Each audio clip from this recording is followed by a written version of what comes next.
Okay, hello everybody, and welcome to the Bright Founders Talk at Temi.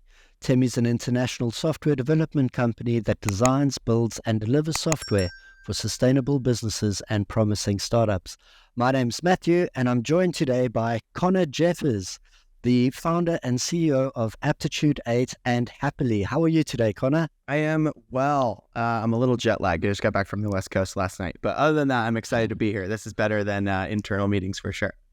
Terrific. I'm glad that you're happy about that. Connor, can you tell us a little bit before we get started, give us a brief overview of Aptitude 8 and Happily? Yeah, so Aptitude is a technical services company in the HubSpot ecosystem. So we're sort of like implementation, integration, optimization. We work with HubSpot customers and sort of folks that are sort of HubSpot curious on getting the platform deployed and kind of configured for all of their use cases, whether it's sort of, hey, this is my first CRM. I'm migrating off of something like a Salesforce or a Dynamics, or I need to build custom integrations to my ERP or my application or sort of anything else under the sun. That's kind of the core focus of that business. We're HubSpot's highest partner tier and one of the fastest growing sort of companies in their ecosystem. And then Happily is a software company. They're related. We spun it out of Aptitude 8. They're now a HubSpot Ventures backed software business, and we build apps for the HubSpot marketplace and the HubSpot ecosystem. So we have a couple of tiny applications, basic tools like cloning or VLOOKUP type stuff. And then we also have large applications like Zebra, which are sort of full, hyper robust Stripe integrations that sync all of your subscription and your transaction data and kind of everything else over into HubSpot. Honestly, the best way to think about the two is with Aptitude 8, we help one HubSpot customer at a time do really cool stuff with HubSpot. And with Happily, we kind of take those learnings and we turn them into kind of one-to-many applications that anyone can install and use.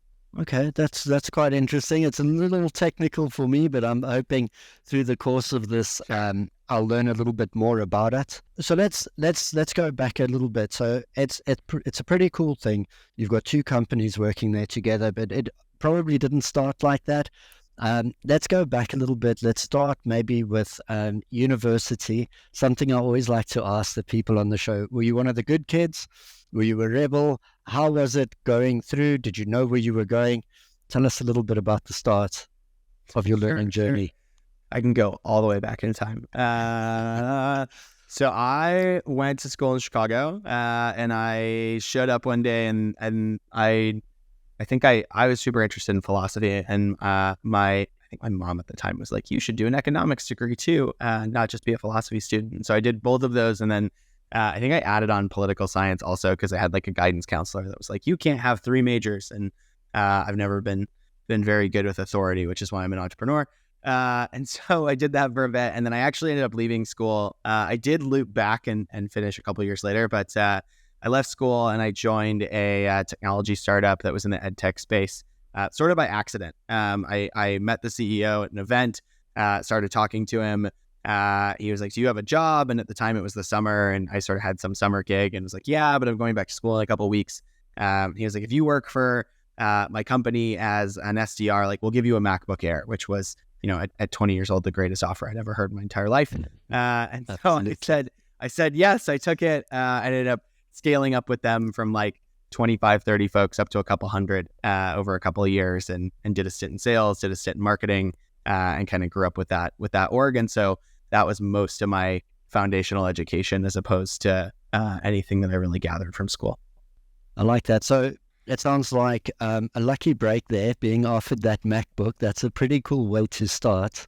And you went through, you did a couple of different things. I see you were also writing articles at one stage, and it looks like you enjoyed the philosophy stuff. Do you still get involved in that, or have you left that behind? I don't know if I in an armchair kind of a way, right? Like I'm happy to engage anybody in sort of some philosophical conversation, but am far less adept at all of it than I once was, for sure. But I think, I don't know, I'm it's going to sound ridiculous, but I'd sort of say like, I'm philosophical, and I really enjoy. I think one of the things that I spend the most time on these days is more sort of in the AI universe. And I think that a lot of the background on like sort of chain logic and how does that work, and how do you sort of implicate things, and if you evaluate stuff by different criterions, you kind of get very, very different conclusions and outcomes. And I think that's kind of interesting. But no, I spend very, very little time on any of that stuff these days, and mostly work. Nice. So let's go on then, building through. You got to Happily. Sorry, Aptitude 8 was first. December 2019. Was that the birth of Happily? How did this come about? Where did the idea come from? How did it come For into sure. existence? So the in between space, I'll skip through quickly, but I think sort of helps create a little bit of context. So the ed tech company that I worked with was called Top Hat. When I left there, I went back to Chicago and I joined a venture studio in Chicago that at the time was called Ronin and is now just Builders VC. And what we were doing at Ronin was essentially, so if you think about like standard venture capital, the biggest challenge is you kind of have to have like a couple of really, really good lucky breaks for a VC investment to work. So one is you have to find a company that is doing something in a space or has an idea, has a model, has something they're doing that's really exciting and scalable and interesting. The second thing is you have to find out and ensure that they have like a founder and a management team that can actually build and scale that idea. And kind of the third one is like they have to pick you. And so the sort of venture studio model says, what if we did the same style, but we didn't have any of those problems? So instead of trying to find companies and invest in them, we would come up with spaces, come up with ideas, build theses around them, create products, build pilots, try to get them into market, get them to have revenue, get them to kind of start to accelerate. And then once we got them up and running to a certain phase, we'd bring in a founder or CEO, give them a significant stake in the business, and then kind of fund it and sort of send them on their way. And I was there for a year and a half, 2 years.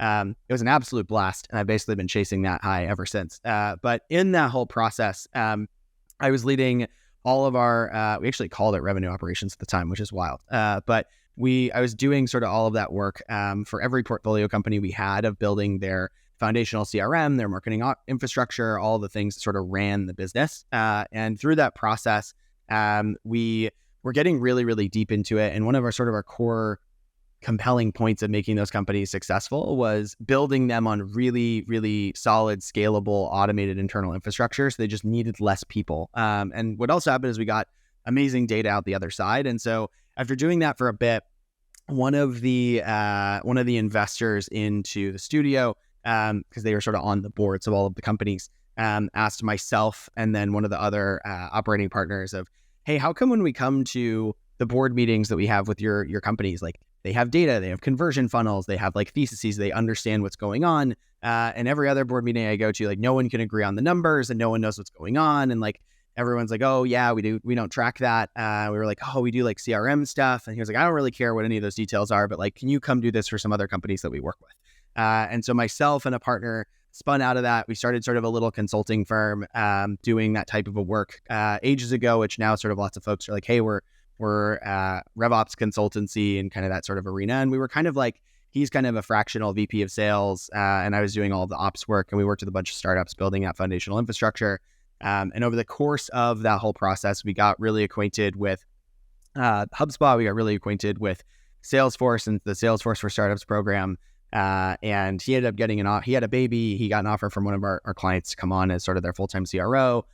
We decided to kind of go our separate ways. And that was the origination of Aptitude 8, was basically taking kind of this burgeoning business that we kind of started to build and saying, what if we built something that was really focused on systems and ops and really delivering on that type of work, as opposed to let's come to startups and say, we'll do some sales stuff for you, we'll do some ops stuff for you, we'll like help you grow.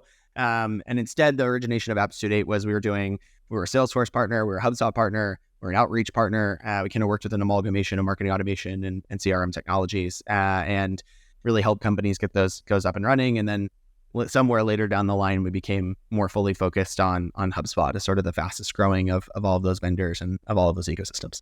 Wow. It's quite a lot, quite a journey. Between Aptitude 8 and Happily, there was the pandemic. How did that affect you guys? Yeah, so like I think it says like 2019, but we basically like I think I filed the business license in 2019, and then we like hired the first people at the very beginning of 2020. So like quite literally like 2 months into like starting this business, the pandemic happened, and it was super interesting, right? Because it's sort of like scary. We have clients that are, and I think one of the things that was wildest at the very beginning of it is because we were doing all of the CRM and systems management, we typically knew before anyone at the company knew. Because like we would get pulled in as saying, hey, here's what's going to happen. This is going to go down on Friday afternoon. Like these are the licenses that we need to deactivate. Here's the people that we need to remove. Can we make sure that when we turn them off, like a bunch of automated stuff doesn't break and like we have to update our lead routing and like all that ops stuff we are really tied into. And so initially it was like, whoa, this is scary. We lost a couple of clients. We gained some clients. Sort of this weird offset happened where there were some folks that we stopped working with, but then you had lots of companies that removed their full-time staff that was managing this, or they were trying to move from we have these really manual, outdated processes and we need to automate them, as well as companies that traditionally worked almost entirely offline, and now they had to figure out how to be online and digital first. And so what ended up happening, I think that COVID really accelerated the growth of the business. We were remote from the outset. It's now like everyone's like, oh, we're remote first. My thesis before that, every business I worked in previously, we were in WeWorks or shared offices, or we had small office spaces. And when we were doing the early days of consulting services, like people be like, oh, I'm not coming in today because I have a ton of calls and it's going to be impossible for me to do all those calls like at the office around everybody unless I'm in a WeWork phone booth for 8 hours. And so, or I'm traveling to client sites. And then it basically became like the only time anyone went to the office is when they had nothing better to do. And I was like, this is really dumb. I don't know why we pay for this. And so with A at the outset, we were like, we're going to be fully remote. And then everyone went fully remote. And that really hampered my number one sort of like recruiting trick, which was a little bit of a challenge for us there. Let's see about this. Yeah, you can work from home. And everyone's like, that's what we all do. We're forced to. And I was like, oh no. And so that's come back a little bit. We'll give you a free MacBook Air. Yeah, exactly. It's a MacBook Air would be so good. You can work from home. And they're like, I already do that. But I think the pandemic was super interesting, right? I think because we were in the very early days of our growth and because we already wanted to be remote first, I think it really made us double down on building a business that was designed from the outset to operate that way versus I think as many tried to do and some succeeded and others have failed and others have said, hey, we're all going to go back, is we really built sort of this remote first culture where we don't have an office and there's not some people moved remote and we kept them because they are valuable, but they're now super disconnected and they live 4 states away or sort of whatever starts to happen with types of companies that I think try to do hybrid, which I think is like really, really, really hard. I can't imagine trying to make hybrid work. I think you end up with like a primary and a secondary class of folks, and you're trying to kind of like balance those together. So I think that this was about pandemic and A8. It was good for us in that regard, and we sort of hired and grew from people all over the country, though I think that was originally a little bit of our core strategy. So tell me again about Happily. Was it born from the pandemic or was it something that was already on its way before then? Yeah, so sort of the at the outset of Aptitude 8, right? We started to get really well acquainted with the HubSpot and their sort of move to CRM platform, and I always felt like I missed the Salesforce wave. And so the original idea was like, let's go build apps for HubSpot. Like all these people have built successful software companies around the Salesforce ecosystem. Let's go do that with HubSpot. And that was 3 years ago. And like, you couldn't do that. It wasn't a thing. Didn't exist. There was no marketplace for it. And so instead we built the services business. And the idea was always to sort of build the services business, get it to a stage where it was self-sustaining enough that we could start building and launching software products inside of it, both by prototyping it with existing customers, figuring out what to build with existing customers. That was kind of the original thesis. And sort of harkening back, right? We talked about my time at Ronin with the startup studio model, exact same concept, right? Like how can we do that without having to raise a bunch of money, sort of build and launch stuff? We ended up acquiring a company called AppChemist, which was building stuff in the HubSpot space. And we rolled them in, we made them A8 Labs. We built our first product, which is called Associate. We brought in a bunch of products that they already had from Timerman and Clone Attack, and they had a service portal and a real estate product, and they had a couple of different things. So we rolled them in, and the original idea was we are going to sell these products to our existing customers, and we're going to use these products to generate and sort of bring in new leads and new customers. What ended up happening was we sort of accidentally created the software business that was starting to grow really quickly. We were selling to other HubSpot partners. The HubSpot partners had a lot of concern because they were sort of like, hey, I'm trying to take a client. Like they were going to use your app, but are you guys trying to like poach them from us? And just despite us being like, no, we don't want to do that. It doesn't really matter. I think that the concern's totally warranted. At the same time, we started talking to HubSpot Ventures, and they had kind of told us that HubSpot's really bullish on ecosystem. They're really bullish on the app universe, and they want to have a lot of these companies building in the space. And in order to do that, they kind of need some lighthouses to point to, is like, here's some companies who built this successfully. You should come in. There's a great way to build a business here. And in conversation with them, we kind of made the decision to spin it out of Aptitude 8, rebranded as Happily, and sort of build it up and scale it from there. So Happy's raised some money. It's sort of a SaaS startup type business, small team, and kind of building products and building apps with our next product is all native event management on HubSpot. So everything from I do webinars online to, honestly, I have a podcast as an interesting use case I haven't thought of, all the way up to like, I do big conferences and I have sponsors and I have speakers and I have tickets and I need to kind of manage all of that. We run sort of that whole process on top of your core HubSpot model. Wow. Okay, so there's a lot going on there, and you spoke a little bit about your team earlier. You've built a nice team around you. How many people are you working with? Who are the main players you've got there? Yeah, so on the Aptitude 8 side, we've got 40 total folks, all US W-2 full-time for Aptitude 8. Leadership team at A8 is myself. We have a VP of services. She runs sort of all of our service delivery teams. A VP of revenue who runs our sales and marketing function. A VP of people ops who does recruiting, HR, compliance. Also like retention, people, performance management stuff. As a consulting services business, right? Like people are your product.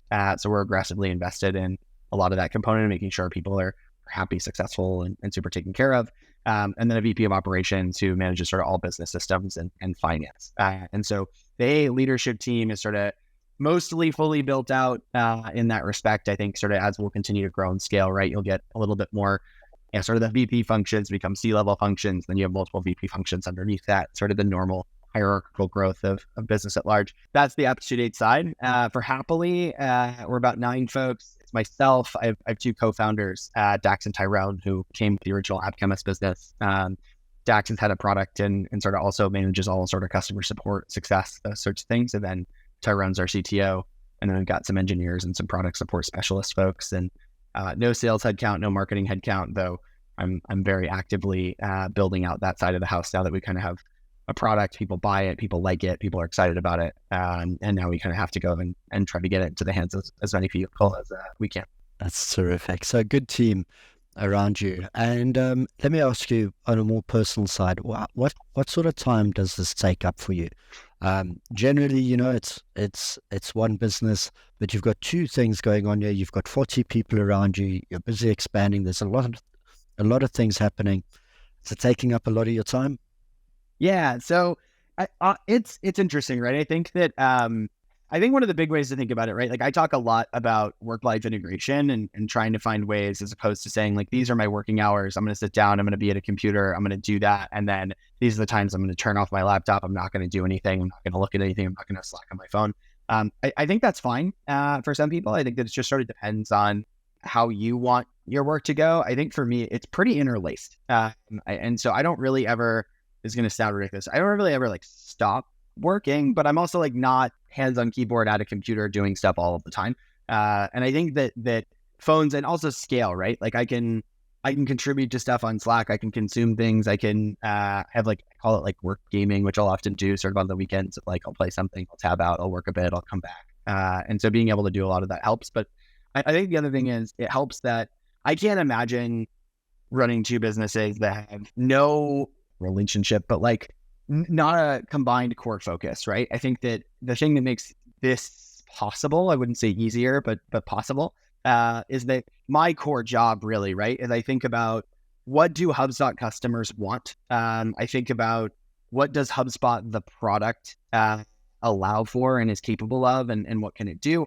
And then I sort of maintain relationships with HubSpot, the company. And that job scales across both businesses in pretty impactful way, as opposed to like, I'm doing this one thing in the services space, and then like I started a coffee shop, and like those are 2 radically different things that have nothing to do with one another.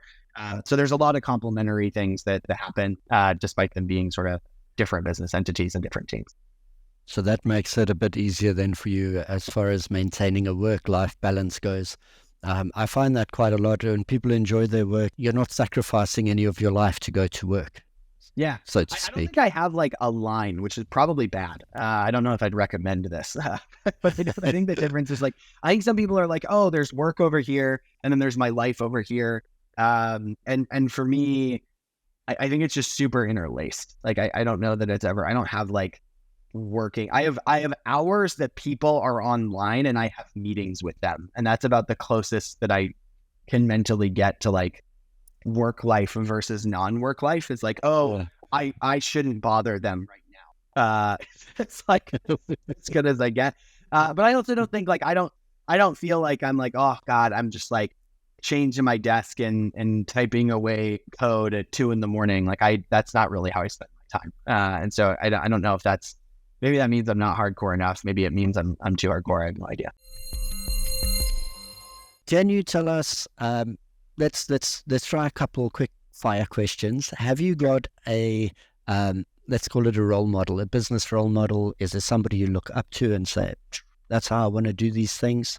I don't have one. I think I pay a lot of attention to a lot of things. I think like reading about, I think one of the great things, this is gonna be such a meandering answer. I don't have one person that would be like, oh, this is the person I aspire to. I think I have lots of mentors through my life, which have all been super impactful on like a one-to-one basis. Too many for me to list and think, but I think I had great bosses. I had sort of like family friends that I got to spend a lot of time with and get exposed to. And I think all of that's pretty impactful. And then I think the other thing that's really good is like, I think one of the amazing things about the modern world is like, you can go and you can read books by and about a lot of people, right? Like you can read about like a Jobs or a Bezos or like any of these things. But I think the other thing that's amazing is like most people now will go and do a podcast and talk about their experience and their life and a thing. Like one of the things I listened to recently, and I wasn't expecting to listen to all of them, but Lex Friedman interviewed both Mark Zuckerberg, which was amazing. And I'm not like a huge Zuckerberg fan, but I like listened to this and I was like, this is incredible. Like being able to just like listen to this is amazing. And then Mark Andreessen, which I was like, listened to all of and was really excited about. But I think the thing that's amazing, and I think I'd encourage anybody, is it is so easy to access the ideas and insights of people. And if you find people who do cool stuff, and it doesn't even have to be in your space, lots of them will go and do podcasts or do interviews or talk about stuff, and you can access all of that, and it's usually free. And I think that that's like one of the most impactful things that you can do. And so I spend a lot of time, I listen to a lot of podcasts. Nice. I like that. And you're right. I mean, that information is everywhere these days, and it's up to us whether we choose to access it or not. Talking about accessing information, learning new things, is there anything significant that you learned about yourself through this journey, through your experiences, studying, working, trying things out, opening companies? What are some of the things you learned about who you are and your abilities? I think that things I've learned about myself, I'm really bad at, and I think in some ways this maybe is a superpower, but I think in a lot of ways it's also a detractor. I am very bad at authority and following rules and checklists and other things. And it just like, it irks me to my core. And I'm like super allergic to inefficiency and poorly optimized things. And in some ways that's something that like, that really drives a lot of building and creating of like, oh, there should be a better way to do this. Like I'm going to figure it out. But at the same time, there's things in life. And so like, without going too deep into any specific examples, right? Like for a while, we used to do these programs with partners, HubSpot and not HubSpot. For those that are listening, you can be more acquainted with how HubSpot does things. There are other people we did this for, which were software companies that sort of they paid partners to do onboarding or do implementation or do setup. And when they build those programs, sometimes they tend to build them, which I think makes sense, right? In like hyper rigorous ways. Like these are the steps, these are the checklists, this is the process, this is what you have to follow. And I'm really bad at doing those, but I'm like, I think that this conflicts with what the customer wants, and I think it conflicts with what we want, and I don't think it's good for you. And I'm like, here's maybe what we could do differently to make this better. And they're like, you should really follow the rules of the program that we've created. And that ends up putting me into like a lot of conflict with the people that are supposed to manage these programs. And so I try to hire people who are very good at figuring out and sort of seeing where the lines are and coloring them in the way that they're supposed to be colored in. Because I usually end up throwing a piece of paper away and just like sketching something myself, which gets you into trouble when what you should be doing is coloring in the lines. That's sort of what comes to mind with something that like I've learned I'm not good at that. And when I start to encounter those things, I have to say, this is a game I'm not going to win, or I need to bring in somebody who excels at this sort of a thing, because it's something I'm particularly weak at. Okay, nice. Well, good. And then if I came to you and I said, look, here's my idea. I want to start one of these companies. I'm fresh out the gate. Your first words before I get going, before I take step number one, what's your first words of advice?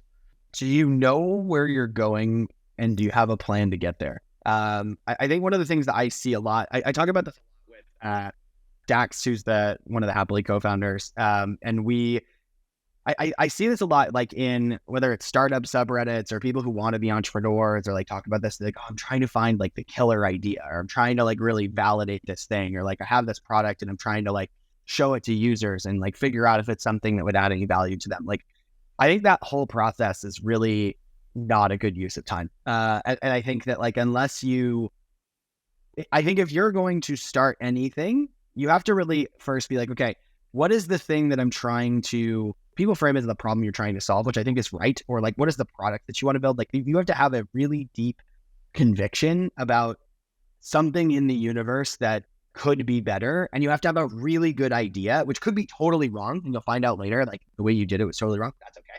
But you have to have like a really, well, like, I think this thing is broken and I think it could be better. And here's how I think it could be better. And this is my theory of like what better looks like. And then you should try to go and see if people will pay for that better thing. But I think if you don't have those first two parts, go work somewhere, go learn something, get experience in a space, like, and say, oh, this area is really interesting to me. That isn't, oh, I want to start a business. It's like, this area is really interesting to me. Go work in it until you're like, you have a handful of problems you've uncovered. And you have to be really obsessed with, I think that there's a better way to do this. And the way it's being done today drives me crazy. And if there's somebody else who's solving that problem, go help them solve it. Like, you'll learn a lot by doing things with other people. I think what I see, especially with I think folks younger and I was that person, right? Like, I was 22 and I was like, I'm going to start a company. And I didn't. And I didn't, because I was like, oh, I like can't wait to get out the gates. And I think that I would have failed. I think if I had waited even longer, I think I would have done it better. I think the more experience and knowledge you have, the better. But I think you really have to start with, here's a problem. I know it's a problem. I'm obsessed with it. And I have a really good idea of what the future could look like if we could only do it better. And if you're like, I don't really know what either of those things are, like, you really should just stop and not do anything else. Good advice. Good advice. I like that. I've got two more for you. Famous quote, words to live by. We're going to stick it up above your bed. You have to look at it every day. What does it say? I have a phrase, not from anybody famous, but from sort of like a mentor of my youth, which is like, to do good work and the rest will follow. And I think that the more you focus on, how do I make sure that the thing that I'm building, the work that I'm delivering, the service I'm providing, whatever it is really, really good. And the more that you obsess about that, like, everything else will kind of work out along the way. And whether that's like a product or whether it's anything else, I think if you do good work, the rest will follow. Fantastic. Fantastic. And the last one then for you, are you a big fan of Star Wars? Yes. Big fan of Star Wars, big fan of Legos. I'm not a terribly, for those in the audio version, I have a giant Lego AT-AT behind me, and I have lots of other Lego Star Wars stuff that is not in view.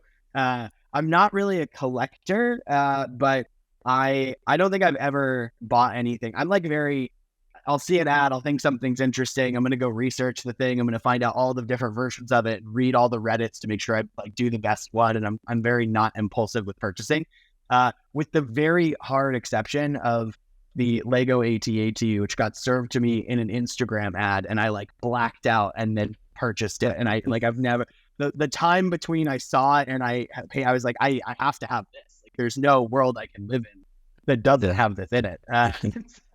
I guess the fastest I've ever purchased any.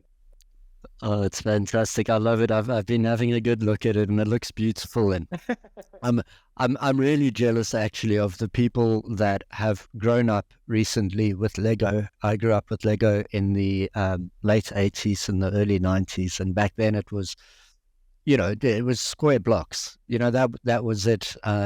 They brought out one or two wheels, and you had to build everything out of different size rectangles. Wheels, man, change the game. Yeah, absolutely. My daughter's gotten into it. She collects the Harry Potter stuff, and now it moves and it's like reacts to sunlight. I'm waiting for it to start making me coffee, and then that'll be the pinnacle. They have a lot of amazing 18 up Legos now that are incredible. That they use a typewriter that's incredible. They have a piano. The piano's super cool. They have amazing. I check it out. It's really good. Especially if you have kids. You can do it with the kids, and it's fun, even if they don't really like. It might be complex, and you're like, oh, let's find these parts, and we'll put it together. I'll be just like the dad in the movie, and I'll be like, "Don't touch my Lego, child."